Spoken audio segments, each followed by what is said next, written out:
You want to know what truly scares an avoidant man? Not confrontation, not commitment, not even intimacy itself. What terrifies him most is the moment an independent woman stops trying. Because when an anxious woman stops trying, he feels relieved. But when an independent woman stops trying, he feels exposed.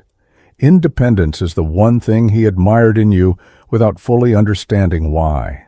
It grounded him. It stabilized him. It kept the relationship balanced without suffocating him. And when that kind of woman pulls her energy back, it doesn't register as rejection. It registers as a psychological threat. Not because you're punishing him, but because he realizes, maybe for the first time, that the space he took for granted is no longer held in place by your effort. Avoidant men don't panic when someone needs them. They panic when someone stops needing them, and that's where everything begins to unravel. See, avoidant men spend their entire romantic lives crafting a story about themselves. A story where they're self-sufficient, unmoved, untouched.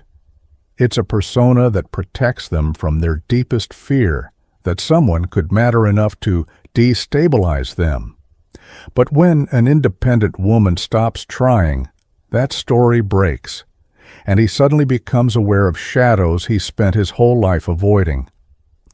The first shadow is the one Jung wrote about, the shadow of unintegrated dependency. Avoidant men tell themselves they don't need anyone, but they aren't actually independent. They're allergic to vulnerability. You, on the other hand, were independent. And when you stop trying, he's confronted with the truth he spent years suppressing. He depended on your steadiness. He counted on your consistency. He relied on your ability to carry the emotional weight he refused to look at. And now, it's gone. He doesn't panic immediately. Avoidants never panic immediately. Their anxiety creeps in sideways, disguised as irritation, restlessness, or cynicism. But the moment that quiet independence of yours retreats, something in him shifts. He feels a subtle disturbance in the emotional ecosystem he thought he controlled. He checks his phone more than usual. He rereads your old messages, not for nostalgia, but for calibration, as if he's trying to figure out when the balance changed. He tells himself he's not bothered, but his nervous system has registered the loss long before his mind admits it. Here's what most people never understand. Avoidant men don't panic because they lost you. They panic because losing you forces them to confront parts of themselves they've spent years trying to escape. Psychologists call this ego fragmentation. Jung called it the collapse of the persona. It's that sudden destabilizing moment when the mask stops working. Your absence triggers that collapse. He built his identity on the belief that he's fine alone, and suddenly, being alone feels like a threat instead of a refuge. He begins replaying everything you ever said, not because he misses you romantically, but because he's interrogating his own behavior.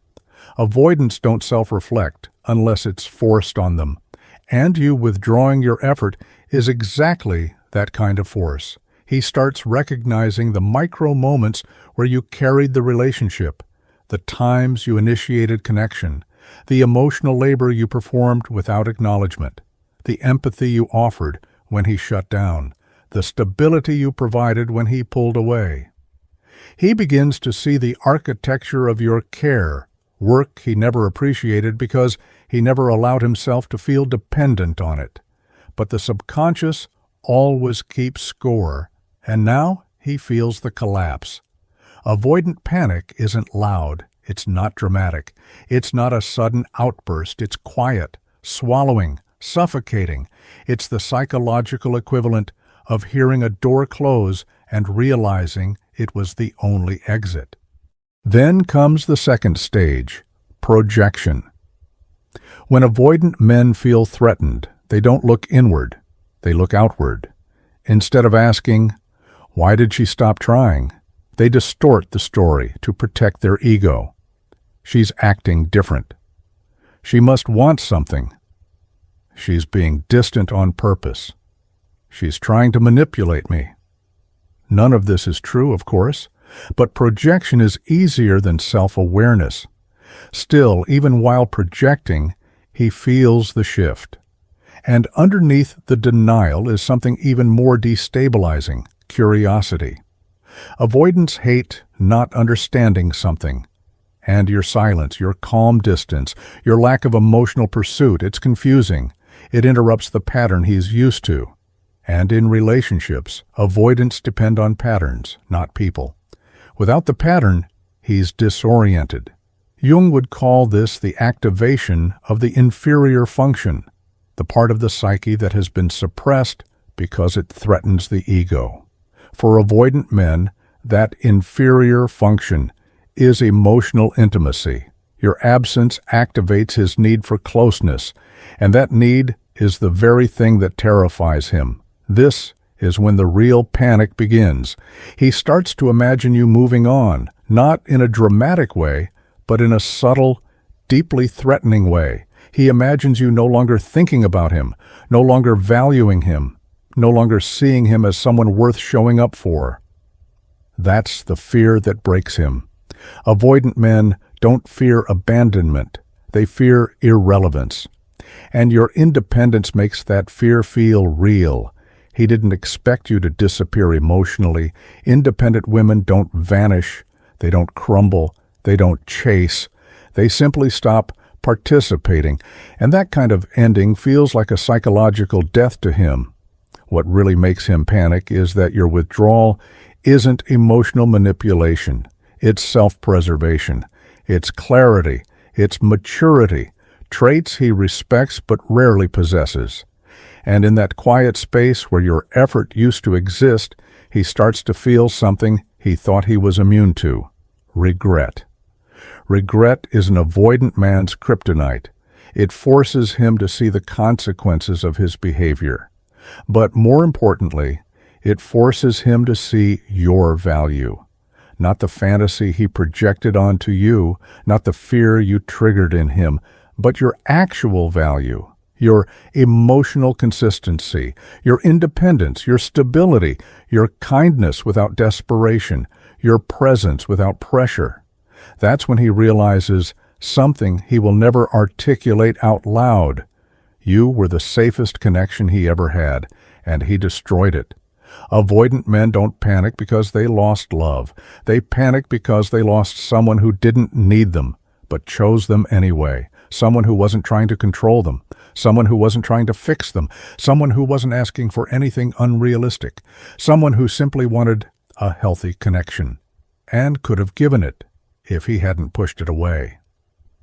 By the time he realizes this, you've already shifted into a different psychological state.